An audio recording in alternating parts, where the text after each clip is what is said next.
Your Excellencies, Heads of State and Government, Your Excellency Musa Faki Mohammed, Africa Union Commission Chairperson, distinguished guests, ladies and gentlemen, on behalf of the government and people of Kenya, I extend a very warm welcome to you all. And it is my profound honor that Your Excellencies have graciously accepted my invitation to participate in this extended Bureau retreat on Africa Union institutional reforms. Your presence here reaffirms the unity of purpose that binds us together as we chart the course for Africa's future. I have convened this retreat as the champion of the Africa Union institutional reforms following the assignment Your Excellencies gave me during the 37th Assembly of Heads of State and Government in Addis last year.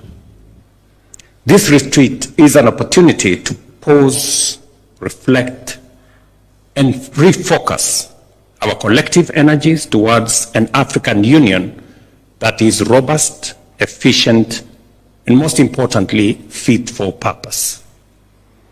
As Your Excellencies will recall, I was tasked with the role of re-energizing the reform process by ensuring the outstanding reform priorities are concluded as soon as is practicable. These reform priorities include the restructuring of the remaining Africa Union organs, institutions, and offices, as well as the study on the division of labor between the Africa Union, regional economic blocs, and states. I was also tasked with reporting on the progress of reform implementation during the forthcoming ordinary session of the Assembly in February next month. Today, we stand at a crossroads, a juncture marked by complex geopolitical developments, economic challenges, and an unprecedented social transformation. These include meeting with the Africa Union Commission leadership, led by the Chair, His Excellency Musa Faki Mohammed, whose insights and ideas have formed an immense part of my presentation. The Africa Union Institutional Reforms Unit Secretariat, led by Professor Pierre Mukoko, and in a retreat that I convened in Naivasha, Kenya, on reforms that brought several actors together. Additionally, I have held consultative meetings with the Permanent Representatives Committee in Addis Ababa, the leadership of the Pan-African Parliament, led by Chief Fortune Charumbira, as well as Dr. Donald Kaberuka, the AU representative for financing the Union, here in Nairobi. I wish to thank my dear brother, His Excellency Paul Kagame, President of the Republic of Rwanda, for the outstanding work he did as the pioneer champion of the AU institutional reforms. I commend him for his dedication and achievements in advancing the reform agenda of our organization. Excellencies, the road ahead demands bold leadership and unwavering commitment. Given that the implementation of the reform priorities is a political process, it is my view that execution should continue to be guided at the level of heads of state and government. I shall therefore be proposing to recommend to the Assembly, of course with your concurrence, the formation of a committee of heads of state and government of the Africa Union on AU reform to oversee this process.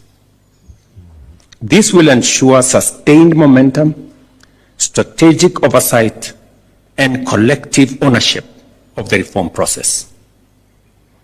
I invite this August gathering to provide guidance on the appropriate formula for representation in the committee. To give focused attention to AU reform momentum, I'm also requesting that we consider the possibility of convening an extraordinary summit of heads of state and government later this year. Ladies and gentlemen, to realize the objective of the Africa we want as outlined in Agenda 2063, we must reinvigorate our political resolve to embrace Africa Union reforms, institutional reforms. These reforms are fundamental to transforming the Africa Union into a robust institution capable of securing a progressive and united Africa. A prosperous, integrated, and globally competitive Africa is within our reach, but only if we act with urgency, unity, and single-minded resolve. Your Excellencies, the continent is facing unprecedented challenges regarding peace and security. Conflict continues to rob Africa of its potential, costing the continent an estimated $18 billion annually and displacing millions of people. Africa today is home to 35 million internally displaced persons, 8.9 million refugees, 1.1 million asylum seekers, and 1 million stateless people.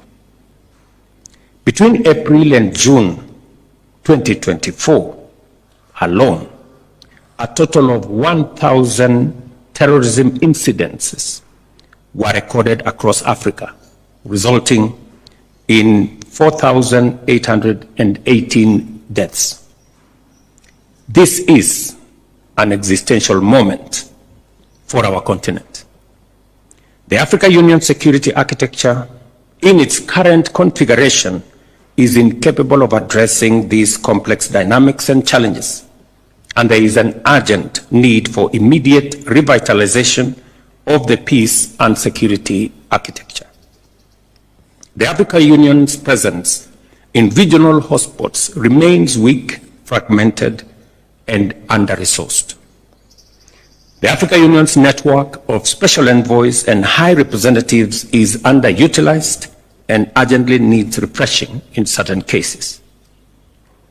As peace is the key precondition for development, it follows, Excellencies, that our continent's developmental goals are being hindered by these destabilizing forces. Strengthening the performance and effectiveness of Africa Union peace support operation is a strategic imperative given the volatile, complex, and interconnected nature of threats to collective peace and security. The fight against terrorism on our continent remains fragmented, reactive, poorly resourced, and uncoordinated. Developing, therefore, a comprehensive plan of action for countering terrorism in Africa, as foreseen by the 2022 Malabo Declaration, cannot wait any longer. I urge you, my esteemed colleagues, to reflect deeply on how we can further fortify our peace and security architecture. One pertinent proposal is to convene a high-level panel of Africans or professionals, perhaps 3 experts, to conduct a comprehensive review of our AU peace and security framework. This panel would also assess the feasibility of implementing the UN Security Council Resolution 2719, which offers a viable pathway for financing AU-led, UN-mandated peace support operations through assessed contributions. Excellencies, ladies and gentlemen, it is regrettable that despite the Assembly's decision to limit the summit agenda to 3 strategic items as outlined in Decision 635, the agenda continues to remain excessively complex and time-consuming. This complexity continues to hamper the efficiency and effectiveness of our deliberations at the summit. to streamline the Assembly's proceedings, I will be recommending for your consideration a revised format that includes a high-level opening session followed by a dedicated session for national statements by heads of state and government focused exclusively on the 3 agenda items. Each one of us will be allocated between 7 and 10 minutes to address any of the items, ensuring precision and focus. At the close of the Assembly session, the Chairperson of the Union and Chairperson of the Commission will issue a communique that encapsulates the deliberations and outcomes of the summit. In addition, I shall propose that the AU Commission be mandated to publish the Assembly and Executive Council decisions within 7 days of the summit's conclusion, ensuring transparency and prompt dissemination of resolutions.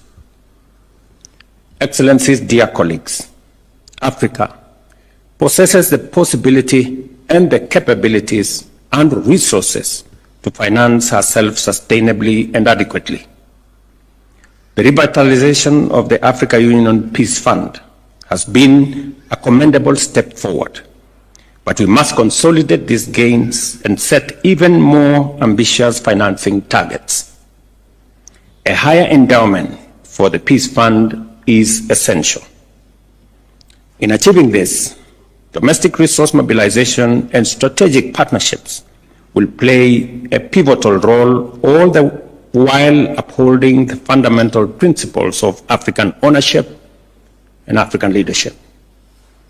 Since 2020, the Africa Union budget has remained stagnant despite the increasing scope of our mandates and the creation of new institutions. Our ambitions must be matched by a predictable, sustainable, and accountable financial framework. I therefore propose for your consideration again the convening of an extraordinary session of Executive Council with the participation of Ministers of Finance to explore the present and present to the Assembly viable options for achieving the Johannesburg financing target within the next 5 years. Additionally, I recommend that the Assembly mandate the Africa Union High Representative on Financing the Union, Dr. Donald Kaberuka, to develop a concept note and a comprehensive report on practical options to achieve these targets. And I'm happy that Dr. Kaberuka is in our midst.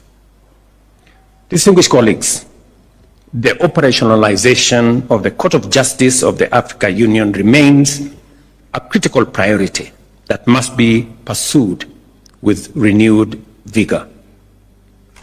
This judicial body is essential in providing a legal mechanism for the resolution of disputes between African states, as well as between the Africa Union and its various entities.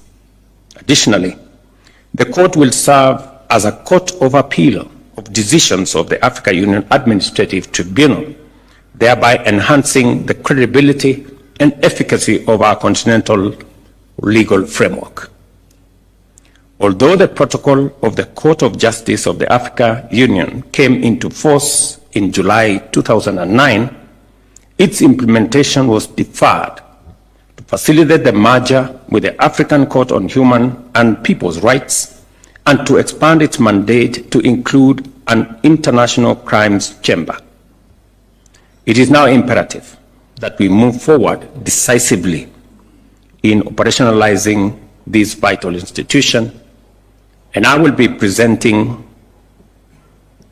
a resolution to the Assembly for the immediate appointment of judges to this court.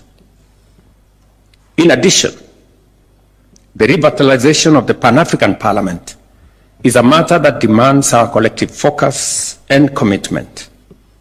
During a recent consultative meeting in Nairobi with the leadership of the Pan-African Parliament, we reaffirmed the need for a high-level advocacy to secure the ratification of the Malabo Protocol by an additional 13 members thereby reaching the required threshold of 28 ratifications. As of now, only 15 countries have ratified the protocol, which seeks to empower the Pan-African Parliament with permanent membership and legislative authority to formulate model laws that will shape the governance of our continent. As champion of the Africa Union reforms, I call upon your excellencies to rally behind this effort and accelerate the ratification process. As we embark on our consultations today, I wish you all fruitful deliberations. Let us work together towards producing empowering and impactful outcomes that will drive the reform process forward and position our union for greater achievement. Again, to all of you, welcome to Nairobi.